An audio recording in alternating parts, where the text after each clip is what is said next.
30th, 2021, and we called this meeting to order at 8:37. And our first item of business was the roll call, at which all 3 members were present. Then we went into the vote for the 2 meeting minutes, which were approved unanimously. So that's where we are today. All right, so no public comment, no emails were received, Brittany, that you're aware of?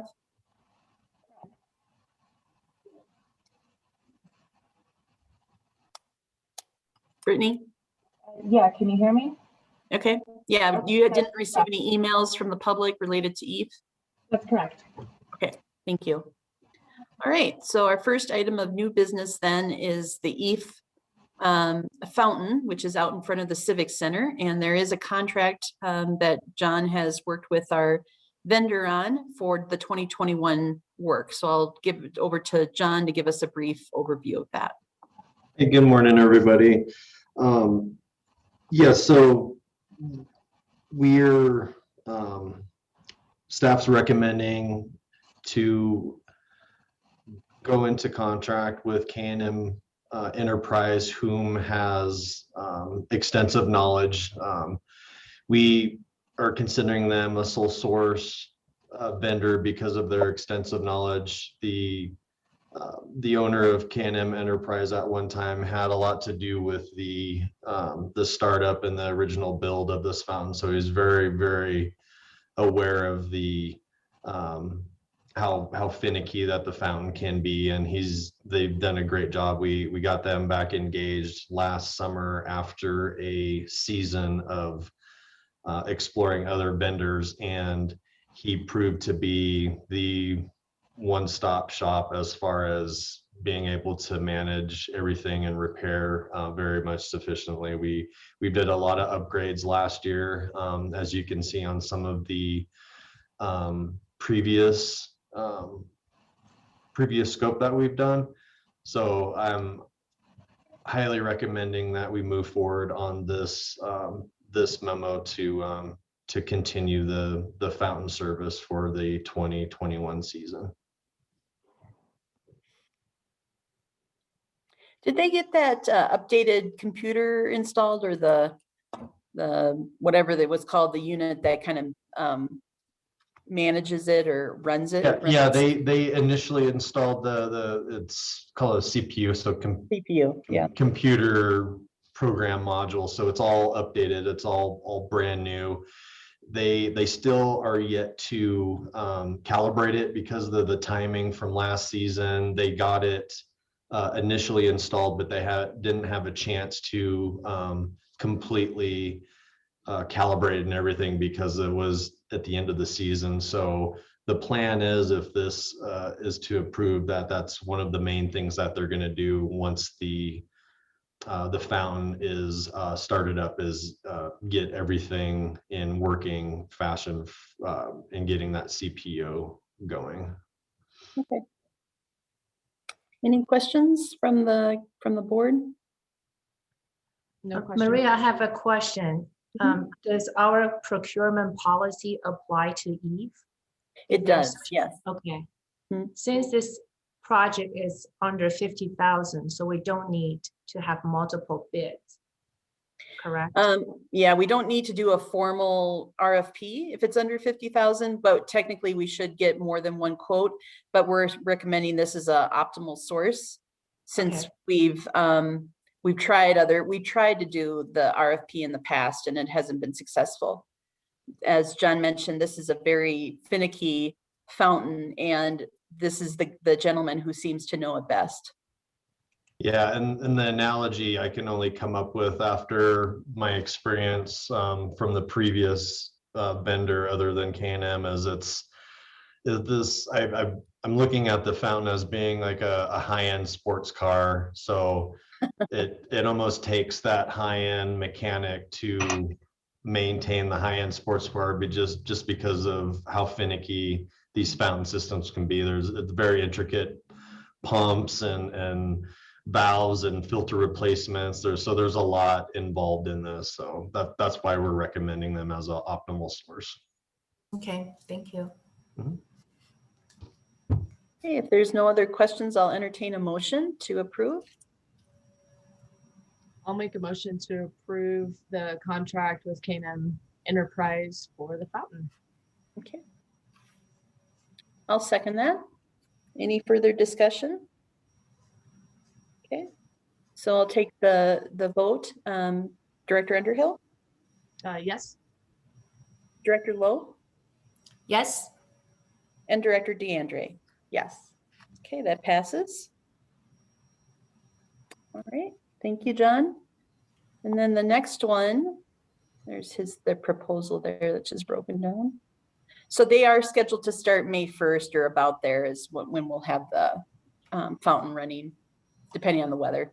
Yeah, I put in our request with facilities to remove the stage, I believe, April 17th, because they want to hit the ground running on April 18th in order to do some painting and stuff that's needed, and then also get the CPU up and running. Great, thank you. Can't believe it's April already. I know.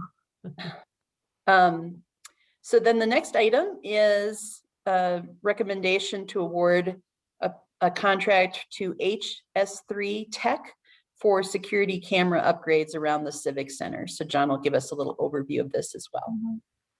Okay, so yes, so we're recommending HS3 Tech to supply and install the security cameras. I did work with Deputy Director Jeremy King, IT, as far as we reviewed the current camera locations in around the Civic Center and determined that there was a lot of blind spots in and around this Civic Center building here, as well as the Circle Drive and areas around RTD Bridge, the elevator, so on and so forth. So last year we experienced a few vehicle break-ins in the garage. A city vehicle was stolen, and there was also pretty significant vandalism in and around the parking garage. So we're hoping that this alleviates a lot of that and to assist us in tracking the bad guys if there are any issues that come up in the future. John, will this put one near the elevator as well? Yes. I'm sorry, the RTD elevator? Yeah. Mhm. During the timing of this quote, I was unable to get that included in this, but it's very, we would be able to add a camera very easily if that Okay. was something we needed. Okay. Yeah, I think we should add that, Okay. given the amount of damage and vandalism at the RTD elevator as well. Correct. And I need to follow up with the IT department to make sure we do have active lines running over there. I believe we Yeah. do, because we do have a phone service in the elevator. So it's just getting with the IT guys over there just to make sure that we do have connection over there. Okay. John, is this a replacement for the old camera system or a replacement and enhancement? Yeah, I believe it's going to be a replacement and enhancement, because the current cameras, I believe, are 15 to 20 years old in and around. So the ones that you currently see will be replaced with this upgraded scope on this document. And we're also going to add, like I mentioned earlier, the areas where we determined that it wasn't adequate coverage. Mostly there's the breezeway behind us in between this building and the 24-hour building, the employee entrance there. There's no cameras there, as well as the parking garage in and around the parking garage as well.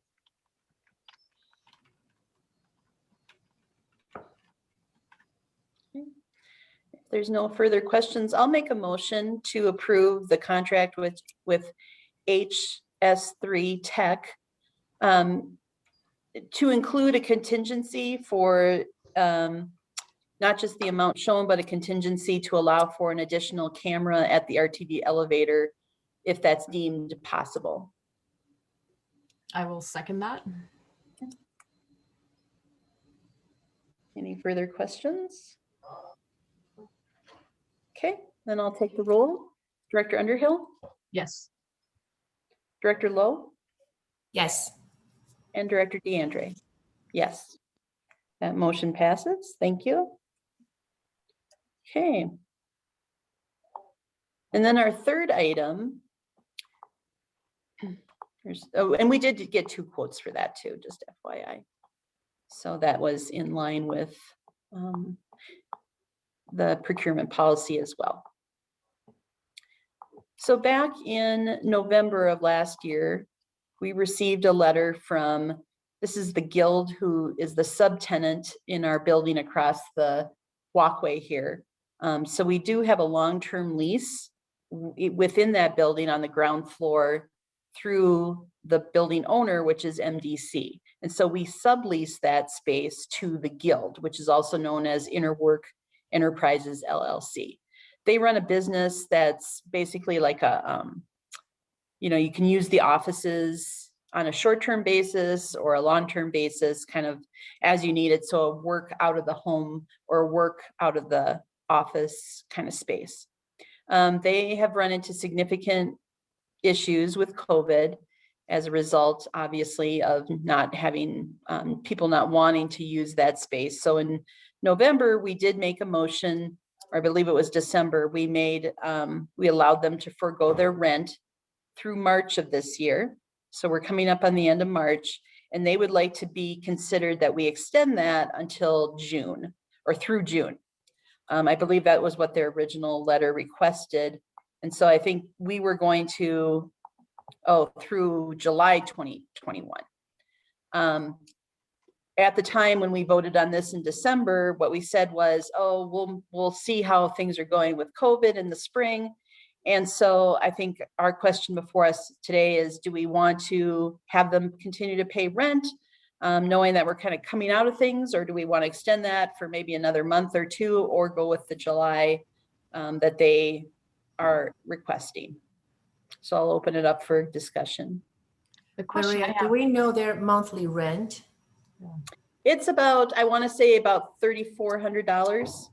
So it just covers our payments to MDC, the lease Okay. payments. So it's basically a wash for us. what's the cost to the city to have them in there if they're not paying? Do we pay the utilities or do they cover those? They pay the utilities. We don't have any other charges beyond the rent to the building owner. Okay. I wonder if they apply for PPP. I know there's actually a second round that should cover rent utilities. They said that they did, in at least when I spoke with them in December. So I don't know if they've been made aware of the newest loans at all. Mhm. I think the challenge is they may have applied and were successful, but we have forgave them paying rents. So the question is, even if they go after that grant moving forward, I think they're still going to want forgiveness on the rent because they're just trying to stay afloat at this point. Is that how you're interpreting this? Yeah, I think, they referenced the future redevelopment too, which is still a ways off. Yeah. With SKB. I don't know that that's necessarily a reason, but they don't necessarily want to do any more improvements in the space either. If we're going to, sell that building or redo that building in some significant way. I don't think that's necessarily on the table when talking to Brad Power and Dan Karemba, but that is a fear or concern of theirs. Right. So I think, maybe we extended for a couple more months through, let's see, it'd be April and May, and maybe reevaluate at that time. I would be good with that. I think July is a long time. There, a lot can happen. Yeah, exactly. I would be okay extending through May. Okay. I think so too. I think July does feel a little long to me too. And maybe we'll have a better idea of just how many people are getting back to work, how much of their space is actually being utilized. And, or if it's not, then I guess we have to maybe have a further discussion is, do they think that their continued occupancy is viable at all? Yeah, I like that. Okay. All right, let's do that. I will communicate back to them that direction. I don't think that necessarily needs well, why don't we do that? Why don't we take a formal vote? I'll make a motion that we extend their, that they don't pay their rent through the end of May. and that we reevaluate this at the end of May with a further discussion. And I think I'll invite them in to discuss with the board their future actions. So we'll forego through May and then have a discussion with the guild makeup in May. I would second that. Okay, thank you. So I'll take the roll. So Director Underhill, Yes. Director Lowe, Yes. and Director DeAndre. Yes. All right, good. I will communicate that to them and then schedule that meeting to have that discussion with them towards the end of May.